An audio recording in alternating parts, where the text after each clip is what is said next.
ازيكم يا بنات؟ عاملين ايه؟ يا رب تكونوا بخير. الموضوع اللي هنتكلم فيه النهاردة مهم قوي، بيفرق جدا في شكل جسمنا وبشرتنا.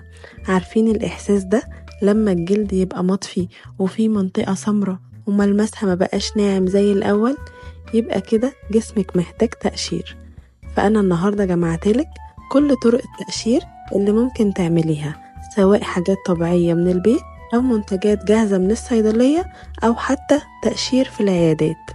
فهقولك كمان ايه اللي تعمليه قبل التقشير وبعده عشان تطلعي بأحسن نتيجة من غير أي مشاكل. تابعي معايا لآخر الفيديو وما تنسيش اللايك والاشتراك في القناة وفعل الجرس عشان يوصلك كل وصفاتي الطبيعية. يلا بينا نبدأ الفيديو. أول نوع معانا التقشير الطبيعي في البيت، الوصفات التقليدية. أول حاجة وأسهل حاجة الوصفات الطبيعية اللي ممكن تعمليها وإنتي بتاخدي الشاور، زي مثلا السكر البني أو الأبيض مع شوية زيت زيتون، ده تقشير بيدي نعومة تحفة. أو البن وزيت جوز الهند، مش بس مقشر، كمان بيشد الجلد. أو لو عندك عسل ممكن تحطيه مع شوية السكر، وده بيدي ترطيب حلو قوي. الميزة في الحاجات دي إنها رخيصة ومضمونة وأمنة، وبتفضلي تعملي التقشير ده مرة أو مرتين في الأسبوع، مش أكتر من كده، عشان الجلد ياخد فرصة ويتجدد من نفسه. كده النوع التقشير المنزلي بيبقى رخيص، مكوناته من البيت، مناسب لاستخدام الأسبوعي وآمن للبشرة الحساسة. النتيجة بتبقى من أول ما تحسي بنعومة، بس محتاج استمرارية. تاني نوع معانا المقشرات الجاهزة اللي بتبقى في الصيدلية أو في المحلات. دلوقتي بقى في مقشرات جاهزة بتتباع وسعرها متوسط، يعني مش غالية زي العيادات ولا أرخص زي اللي في البيت. اللي بيميزها إنها غالبا تحتوي على أحماض خفيفة زي ال BHA وال AHA، وده بيساعد على تقشير المنطقة الميتة من الجلد من غير ما تحس بإجهاد أو خشونة.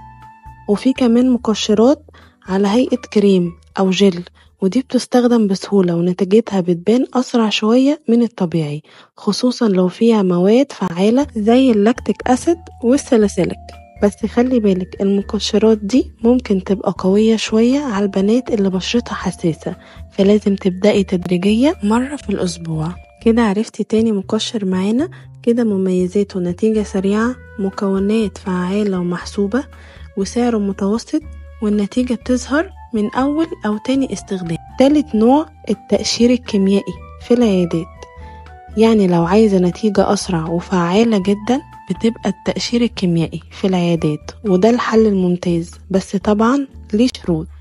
الأنواع بتاعتها بتتقسم ل3 درجات: خفيفة ومتوسطة وعميقة. الخفيفة دي ممكن تعمليها كل شوية بس بتجدد البشرة بشكل ناعم. المتوسطة بتشتغل على تفتيح الأماكن الداكنة وآثار الحبوب. العميقة دي بقى الناس اللي عندها مشاكل في جلدها جدا، زي تصبغات القوية وآثار الحروق القديمة، بس لازم تعمليها عند دكتور جلدية شاطر وما تجسفيش، وتعمليها في أي مكان. وقبل ما تعمليها لازم تعملي تحضير للبشرة الأول، وممنوع الشمس تماما بعديها، ولازم تستخدمي كريمات معينة الدكتورة كاتباهالك للتهدئة والحماية. كده خلصنا تالت نوع معانا.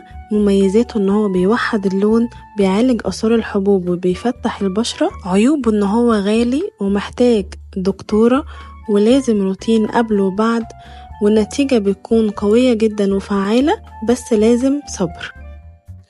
طب أعمل إيه قبل ما أبدأ التقشير؟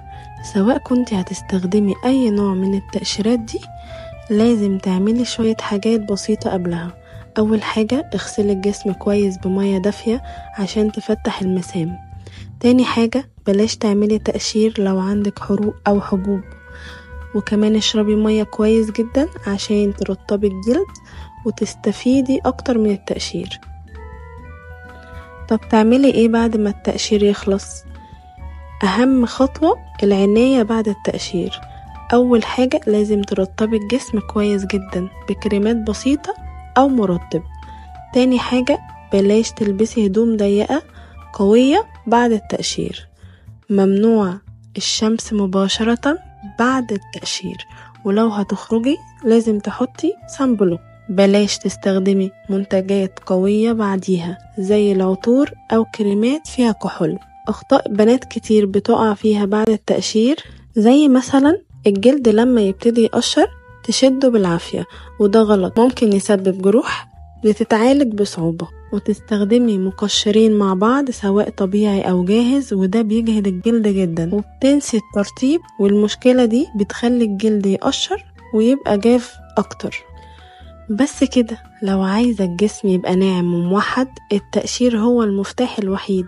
بس اختاري الطريقة اللي تناسبك واستمري عليها بانتظام، وجربي بنفسك وهتشوفي قد ايه الفرق بين من أول أسبوع.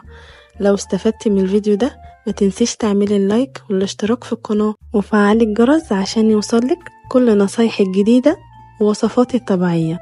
واستنيني فيديو تاني قريب ان شاء الله. باي باي.